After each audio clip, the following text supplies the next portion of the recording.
Faze também vir para junto de ti Arão, teu irmão, e seus filhos com ele, dentre os filhos de Israel, para me oficiarem como sacerdotes, a saber, Arão e seus filhos, Nadab, Abiú, Eleazar e Itamar. Farás também vestes sagradas para Arão, teu irmão, para a glória e ornamento. Êxodo capítulo 28, versículo 1 e o versículo 2. O capítulo 28 de Êxodo, Deus então escolhe Arão e seus filhos para sacerdotes. O Senhor tinha para eles uma obra, ou um ministério, ou um sacerdócio, que eles exerceriam para o Senhor. Nós vemos que o Senhor mandou se construir elementos para que estariam no tabernáculo, para que também Arão e seus filhos ministrassem. Fala sobre a arca, fala sobre outros elementos, fala sobre o lugar santo, fala de muitas coisas gloriosas. E eu quero deixar aqui para você algumas dessas coisas que chamam a nossa atenção, por exemplo, castiçal, pote de maná. Então nós temos diversos elementos, diversas coisas aqui para meditarmos. Interessante que o próprio nome Arão ele significa arca. E a arca, o Antigo Testamento tem 22 maneiras diferentes de se referir à arca. Por 22 maneiras diferentes, 22 nomes diferentes são feitos referência à arca. Veja, a arca com a sua tampa, ela junto com a tampa tinha um nome. Era chamado propiciatório. Observe no versículo 8 aqui do capítulo 25, no verso 8, fala sobre o lugar santo. O acesso, ele era restrito. Apenas uma vez por ano, o sumo sacerdote adentrava no Santo dos Santos, no dia 10 de outubro. Era um local com 10 metros de comprimento. Ao lado direito de quem entraria, de quem entrava, ficava a mesa da proposição, com 12 pães, em fileiras, com 6 pães. E cada pão pesava 2 quilos. Você pode ler mais sobre isto em Levítico capítulo 24, versículos 5 até o 9. Seria um pão para cada tribo. No lado esquerdo ficava o castiçal de ouro. E o castiçal ele possuía aproximadamente 44 quilos. O sacerdote, 2 vezes por dia, colocava azeite para não deixar apagar. Para não deixar apagar o castiçal. Você pode ler Êxodo 27, o verso 20. As hastes do castiçal eram ocas, para que o azeite na coluna central tivesse o mesmo nível em todas as hastes. Então tem um significado aqui. O significado do castiçal é o seguinte: o castiçal representa a igreja. Podemos assim dizer que representa a igreja. Mateus capítulo 5, verso 14. Jesus falou para os discípulos: vós sois a luz do mundo. A coluna central representa o Senhor Jesus Cristo e o fluir do Espírito Santo.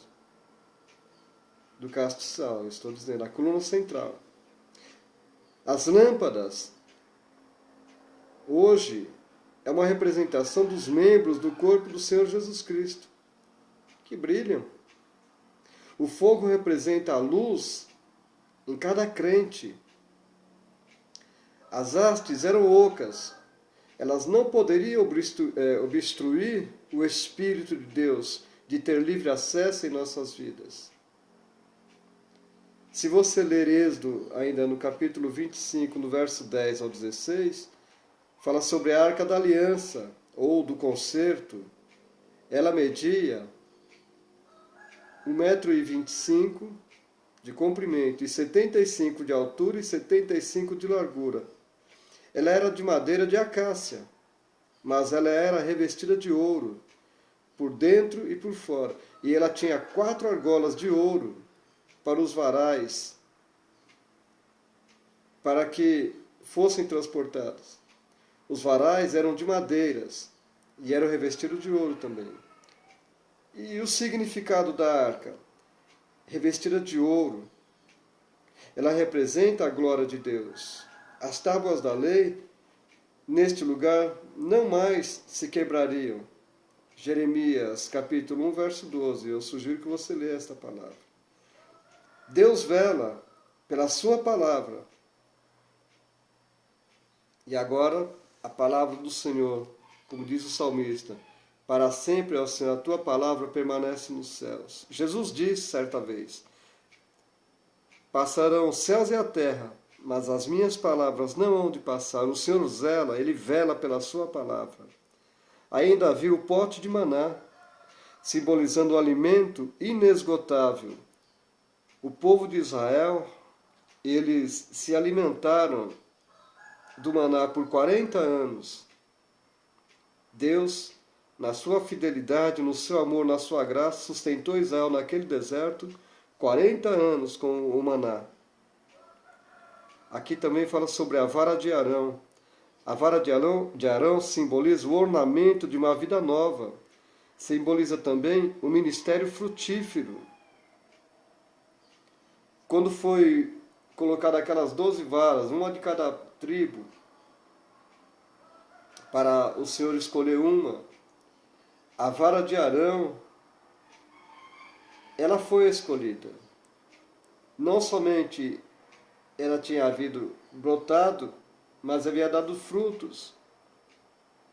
Então esta vara simbolizando o ornamento de uma vida nova.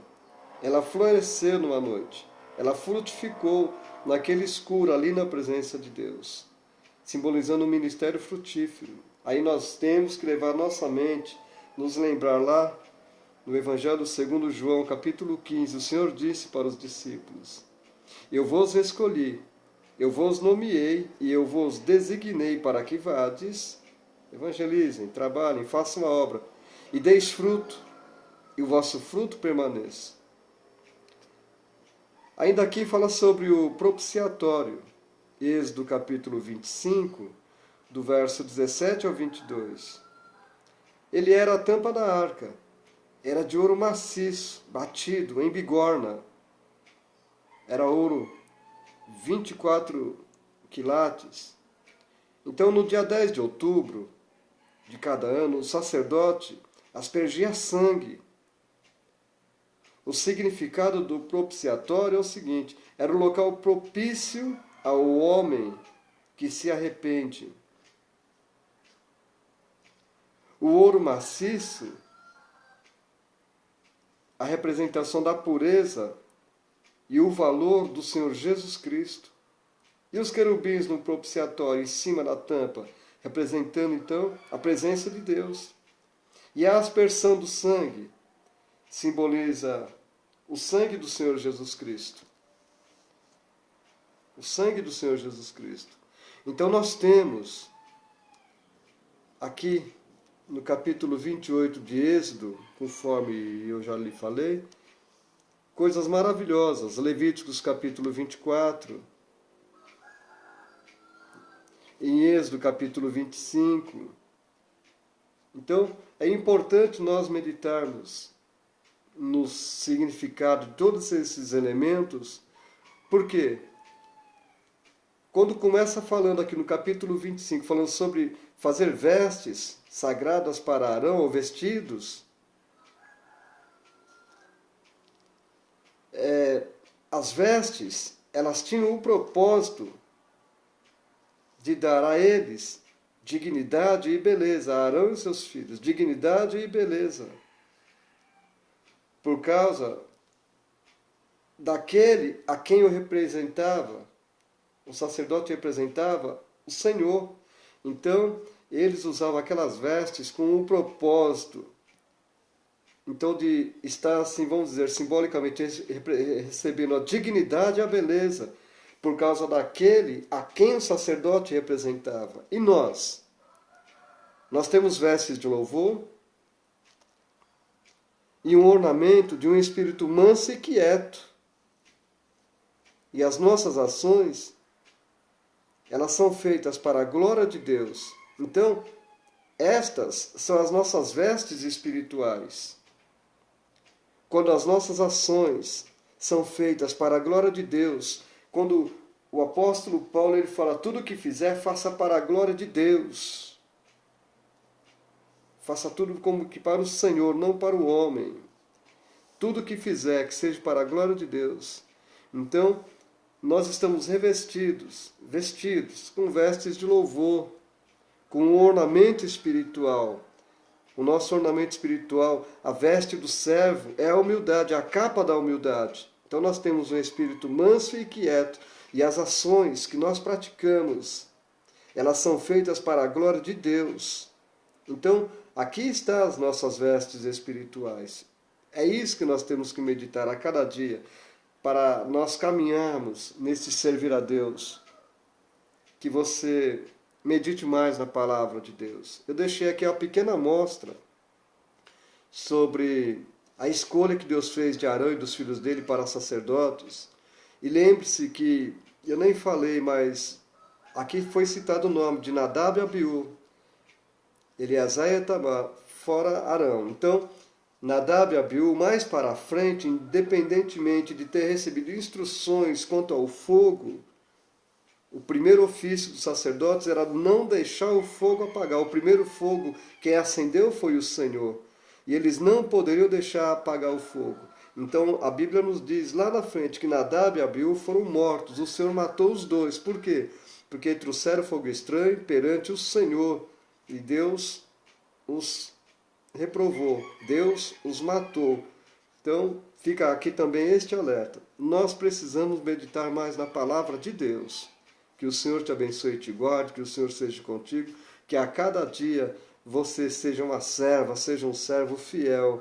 E lembrando-se que todos esses elementos aqui, ao qual eu fiz algumas referências e falei um pouquinho, nós temos que ter em mente, nós somos um povo santo, um povo escolhido, nação eleita de Deus, somos sacerdotes do Senhor.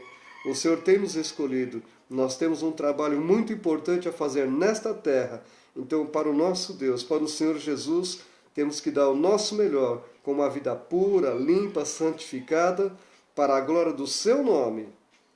Que o Senhor te abençoe e te guarde, em nome de Jesus. Fica na paz do Senhor.